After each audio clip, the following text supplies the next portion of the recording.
You ever wake up and feel like you're already behind? Not because you messed up, but because you're tired of pretending you're fine. There's a kind of pressure no one warns you about. It doesn't scream, it doesn't break you all at once. It just sits there quietly. And if you're a man in your late 20s or 30s, you probably feel it right now. You wake up, go to work, do what you're supposed to do. From the outside, you look fine, responsible, stable, but inside, something feels off, heavy, tight, like you're slowly being crushed by expectations you never agreed to. This silent pressure is what's really crushing men over 30. No one talks about it because you're not supposed to struggle at this age. You're supposed to have direction, a career path, a plan, confidence. Instead, you feel tired in a way sleep doesn't fix. Unmotivated but not lazy. Successful on paper, empty in reality. You're carrying responsibilities, bills, family expectations, social pressure, while silently asking yourself, is this it? Did I miss something? Why do I feel like I'm falling behind even when I'm doing everything right? And you don't say it out loud because men aren't taught how to explain this kind of confusion. So you just keep going. Let me tell you about someone I know long times ago. Let's call him the responsible one. He's 33. He has a decent job. People trust him. He's the guy others rely on. Every morning, John puts on his watch, grabs his phone, and steps into the role he's learned to play. He smiles at meetings. He gets things done.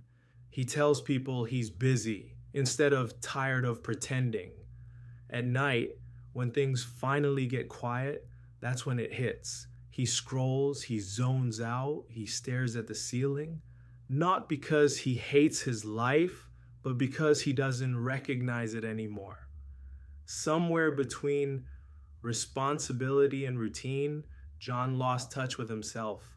The hardest part isn't failure, it's numbness. He doesn't feel excited. He doesn't feel proud. He barely feels anything. He feels guilty for wanting more, ashamed for feeling ungrateful, weak for not being mentally tougher. He tells himself, stop whining. You've got it better than most. So he minimizes his pain. But pain doesn't disappear just because you ignore it. It sinks inward. And that's where burnout lives, not in chaos, but in quiet resignation.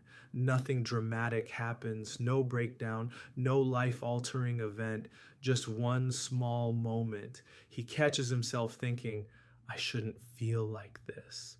And then another thought follows, softer but honest. What if I'm not falling apart, just finally feeling it?